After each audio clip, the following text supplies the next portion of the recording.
Welcome to No Free Lunch, Africa's freshest business and tech podcast. I'll say that again, Africa's freshest business and tech podcast with me, your host, Greg Stewart. And our discussion today is about cookies. And no, I'm not going to share my grandma's favorite cookie recipes. Rather, we'll be looking at the electronic cookie and the digital tracking associated with cookies and the rather odd about turn that Google made about doing away with these in 2024 after causing mayhem in the digital marketing space.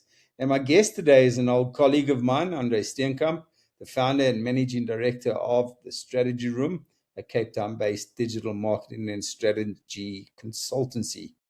Welcome to No Free Lunch, Andre. Thanks, Greg. Good to be here. Always good to chat with you. Always good to chat to you, and it's really good to have your expertise. You've been involved with digital strategy and online strategy for a while now. Yeah. In various different companies. And you certainly have got a good view of the cookie situation, shall we call it. Yeah. Let's dive into that a bit.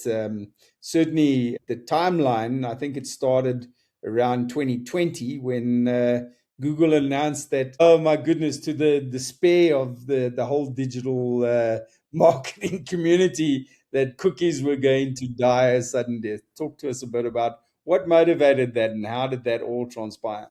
Yeah, it's quite an interesting thing. Google possibly controls the majority of all website traffic mostly through their Chrome browser. They also have the largest ad platform on the planet.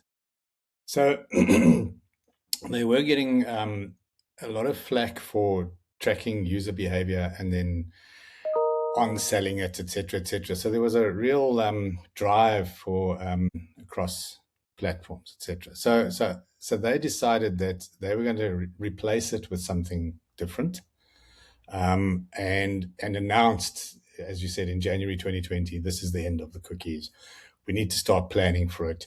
We're going to give you a horizon. I think they gave an 18 or 24-month horizon, and everybody scrambled around trying to figure out how to work around this. Interestingly, then the deadline was then moved from 2022 to 2023, then again to 2024, and eventually in July 2024 they just said, "Sorry, we're scrapping this idea. It's a bad idea." And the thing is, a couple of the smaller web browsers like Firefox and that they'd already blocked all form of cookie measurement. And then vast majority of the users, as you're a user, you can also go into your browser settings and block that. But they still found that they had about 65% of the market. And I don't think they wanted to lose the value of being able to tell what people are doing, where they're going.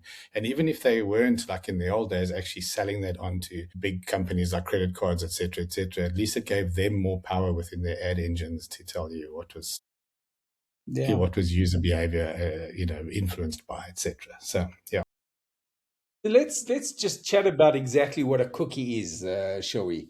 It's essentially a tracking or a piece of code or a piece of that gets inserted on websites that allows various players, whether they be search engines or websites, to actually trace people to their IP address. Is that very, very clearly about what it is? It's a tracking. In a nutshell, it is. It's a little tracking tag, and what it does is it passes on the information. So if you go from site A to site B, it just says this guy's just come from there, and it passes in very basic terms, passes on that information so they can see exactly what your journey has been over a lookup period. I mean, it depends on how things are set, but for a lot of people, you can be tracked up to 90 days. History of what your web browser activity has been. And in terms of the whole privacy thing, Andre, it has become a growing concern. Yeah. Across the globe, and it's become pretty invasive. In fact, most people don't believe me when I say to them, Google knows more about them than their mother. Yeah. But the reality is that if you've got your location turned on your phone, They know where you've been. They know when, how long you spent there. There's all sorts of other things that almost every individual on the planet is tracked by some means or another. Yeah. And it has become invasive. And I think that's the major concern that was raised. It also becomes a marketer's paradise, doesn't it? People say that nobody listens in on your conversations, but we know from some of the court cases that have happened in the States, for instance, on things like Siri and so on, that Google was definitely listening in on those conversations. Talk to us about that invasiveness of the modern digital marketing and technology. And when you say, "Oh, I've had a headache," and suddenly a headache pill ad pops up on your browser, is it just coincidence? Is it all conspiracy? Where are we going on this stuff? Yeah. No, absolutely. I think people, you are being tracked. I mean, it's pretty obvious. This has been an issue for quite some time. I mean, I remember showing a joke video to audiences 10 years ago, even maybe more, about a set of people sitting inside like a call center, listening in on conversations and then sending ads to those people. And it's a joke, and it was a parody from Australia, but in actual fact, it's pretty much what it is. And even to this day, I'm still quite surprised that, my wife will mention something about budgerigars and next thing she's getting adverts from pet stores. It does happen, Yeah. and it is listening. It's technically meant to be anonymized, when they do listen. So, they're picking up on this device, the IMEI number on the device, and then serving based off that conversation. But yeah, no. The laws come in, especially, for us, we've got Poppy Act. The EU has got the GDPR. In the US, it's a bit more gray. California's got the strongest, it's closest to GDPR, California Privacy Act or something to that effect. But for the most of the United States, there's no real laws around tracking and privacy, et cetera, et cetera. So, Unless you and I think think, so. yeah, and I think that's what stimulated this whole Google cookies conversation in the beginning, because federal governments around the United States, for each of the states, were saying, well, we don't think it's our role to manage. We think the ad platform should do it, et cetera, et cetera. And there was a lot of sort of test cases around that, and that's why it happened. I still think that they continue to monitor us and continue to save our data and to get a better understanding of what we do. But it's supposed to be anonymized these days. And for somebody like me who's in digital marketing, it is a bit of a catch-22, because I don't like the fact that I'm being followed around the internet. But at the same time, when I'm targeting certain clients on behalf of my prospects on behalf of my clients, I would like to be able to target people. I don't need to know that it's Greg Stewart that I'm targeting, but I need to know that it's somebody with similar traits to you that lives in a geographic location that I'm after, etc. So I think that's where the difference lies. Currently, most of the data that we're tracking is anonymized. And so even do it, for example, on out of home. Out of home has always been a tricky one to measure, because, you have traffic along a freeway riding past a particular sign, and then somebody came up with some formula to extrapolate how many people and how many eyeballs, et cetera, et cetera. Well, now with mobile phones and the IME and I numbers in your mobile phone, they can actually tell at this particular time that's how many people drove past based on the number of phones that went past. So it's becoming a little bit more accurate. But they're not allowed to say it was Greg Stewart that drove past. So it has its pros and cons. And I'm not, as far as I'm concerned, I think, we like that ability. The interesting part is that as these laws change, AI is going to be able to, it's at this point still quite a lawless component of the internet. And most of the big AI businesses are still making things up. And at the moment, there's no rules around how AI can track you along. So that's where the interesting conundrum's coming up. And everyone's downloading some sort of AI app on their phone. And Yeah. all those conversations that you're having on AI, they're certainly not anonymized. They directly link you. And if you consider then that somebody like Google, who now their AI is Gemini, I think, Yeah. that they link those two together, that becomes quite a powerful way of knowing a lot about you. And in terms of that, is that a good thing? Is that a bad thing? And will AI shift the whole tracking thing? How does that actually leave the world? If somebody wants to, previously, I had a website, I had people come onto the website, I could have a cookie that tracked those people. But now they're not even coming to my website. They're going directly to ChatGPT or Gemini or Yeah. whatever the case to search for stuff. Yeah. How does that change that whole scenario for digital marketers? Yeah, it's a very interesting one. So let me just start quickly by just I just finished reading a book. It's called Homo Deus. I don't know if you've heard of it or read it. It's a very interesting book about where humans as a species are going, and what's the next sort of level for that. It's by Yuval Noah Harari. I'm not too sure if you've read the book or had any experience with it. But as far back as 2016, they could better predict the outcomes of a US election via Google than they could by any other poll. So Google knows all your behavior, what you're doing, what your conversations are. And in that, it can predict that you are going to vote Democrat or Republic, or whoever the person is in your state, et cetera, et cetera.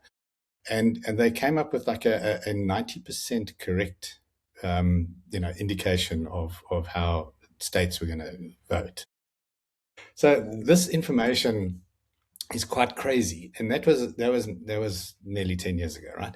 So now we've got AI, and unless when you sign up for ChatGPT or Claude or any of those, unless you go into the settings and actually say that you're not allowed to use my data for your learning models, which then in actual fact sort of reduces the effectiveness of those learning models, because it's learning from us every day.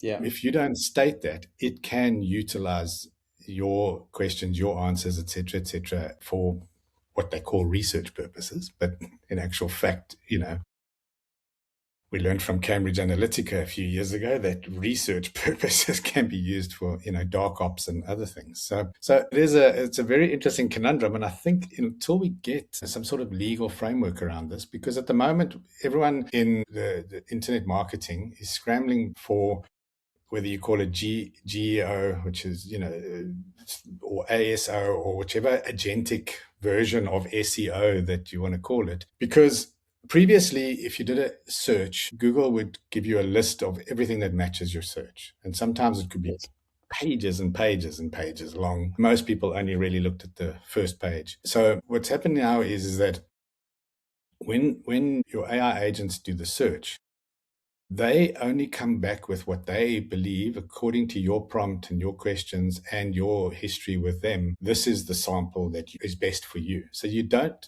get a long list of things and then you use your rational brain and your logic to go through and say, oh, actually, this is the best one that serves me. The AI is now deciding what's best. So you're getting more or less one response back. Now that makes things very tricky, because how do websites ensure that they are the one response that comes back to you? So Yes. it then starts going, how realistic is your page going to be that you can be the one that ranks on AI for that search? So it's going to be quite an interesting scramble. And I think, that's where a lot of people are thinking, well, we don't need to worry too much about cookies now, because, AI is going to find the answer, but AI is not. AI is going to find a limited answer. So yeah, it is a tough thing. I think based on that and the legal regulations that are going to come in force around that, hopefully, it's going to be tougher and tougher to find, the right audience. So then we need to change our targeting. And in terms of the actual numbers that I've seen, apparently people that were using things like Google SEO and so on, they seen their numbers dive from search rapidly Yeah. as AI's become more prominent. Some of the figures, people were saying that their traffic had dived by as much as 60%, since people are just using AI to search. So it does have a massive impact on people's companies and so on.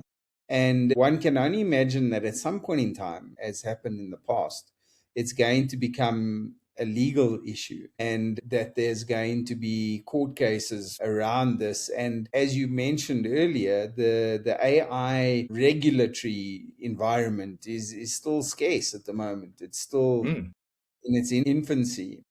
So if, for instance, AI is killing off business search, there may be a case, a legal case, to be argued that this needs to be regulated. And of course, regulation isn't always the best way to deal with these things. But perhaps at some point in time, there has to be some sort of either some kind of digital solution, perhaps some sort of elegant compute solution to that, or else just new channels will be created. And perhaps that's where the opportunity lies for entrepreneurs and tech entrepreneurs to actually, what replaces cookies? That was the question that we started off with in terms of in 2020. My goodness, what's going on? How are we going to deal with this situation? But inevitably, there's always some kind of solution. In that case, it was Google backing down, I think, for its own good. I think they still have a large income from their search advertising.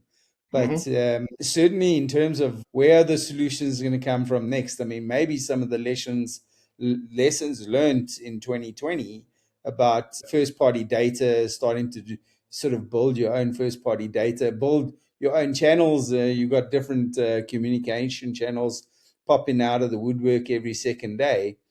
Maybe that there will be brand new, interesting channels that marketers can start using.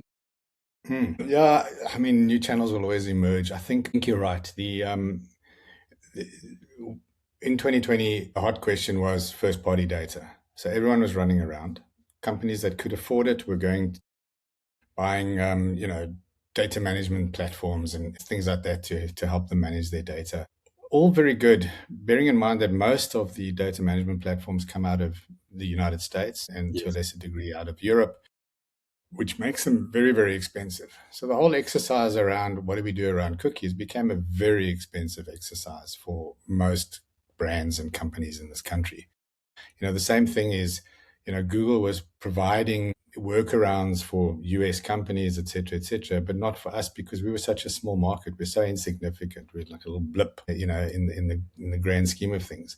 So we definitely had to figure out ways of understanding who our customers were. And I think first party data, if you're dealing with customers, whether that is direct, like online, so direct to consumer, that kind of thing, then that's great because you've got their data, you've got their information, you anonymize it, and you can utilize that to find lookalike audience or similar audiences, et cetera. Now there's a talk about what they call zero party data, and it's supposed to trump first party data, and that is where you engage directly with your clients and you ask them the questions that you want to know.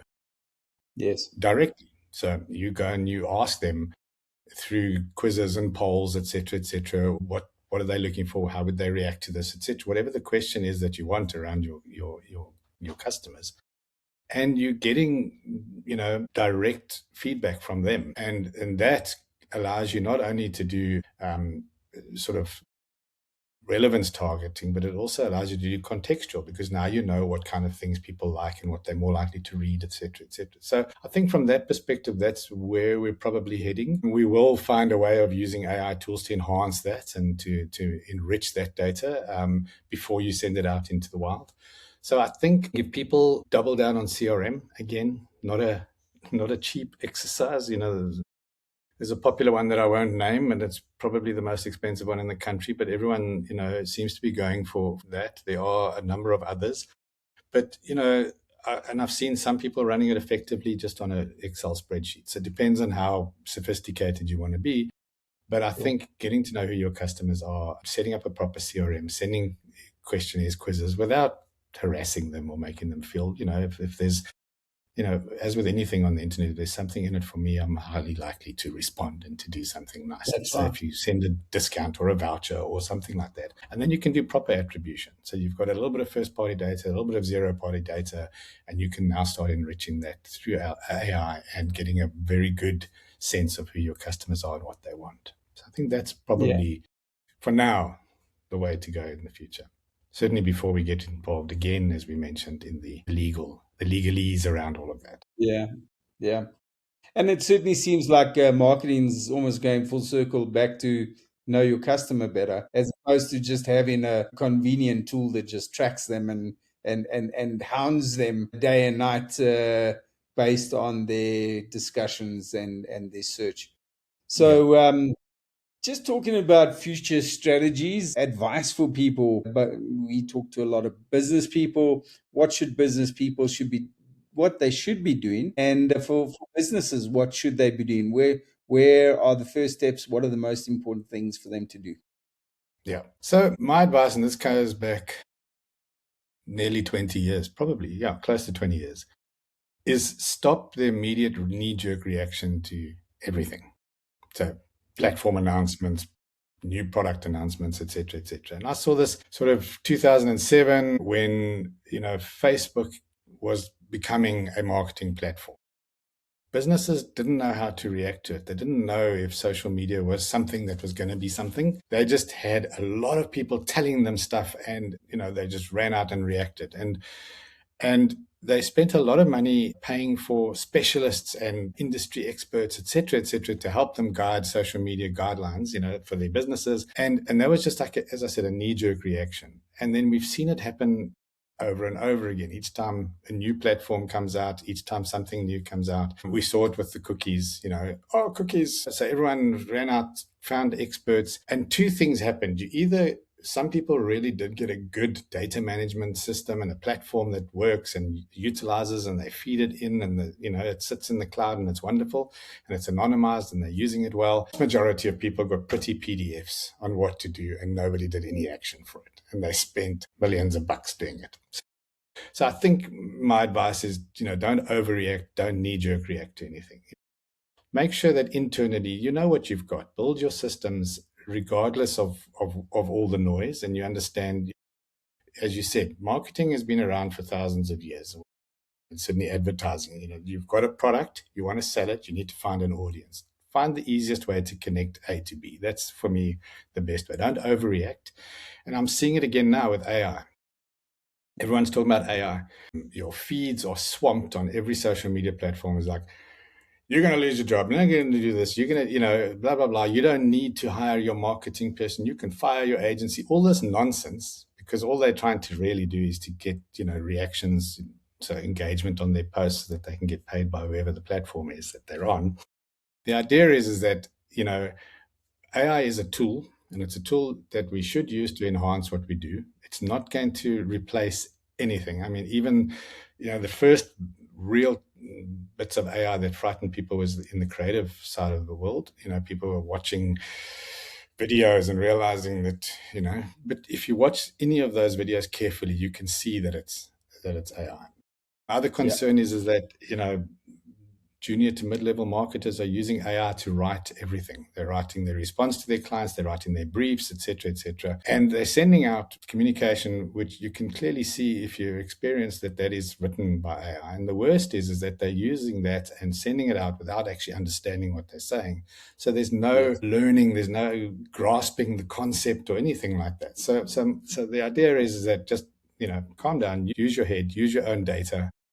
Use things that make sure that whatever you do is measurable. So you can measure your activities in some form or other, and just be level-headed about it. I think that, panic is the worst scenario, and there's always going to be a bunch of people around to take advantage of companies that are panicking. There'll always be a specialist or an expert or a consultant who'll say, I'll come in.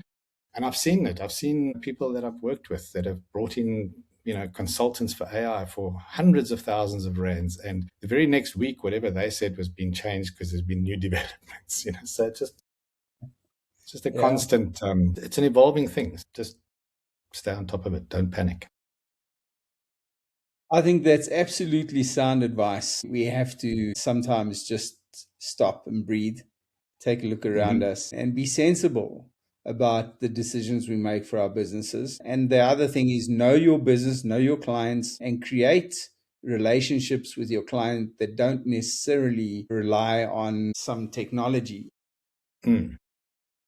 It's really important that human intellect and human capital is maintained in these processes, because ultimately, when it comes to marketing and communication, it's a human thing.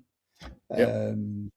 And the one thing that I can know for sure is that in another 20 years, there's still going to be new platforms and new challenges, but you'll always need that human capital. You'll always need that human intellect input into many of these things. So, Andre, thank you for taking us through the journey of cookies. And it's really good talking to you again. And I really hope we get to chat about some more digital and marketing things going into the future. Thank you very much No, for I'd love joining that. me on Free Lunch. Thank you very much for having me. Appreciate it.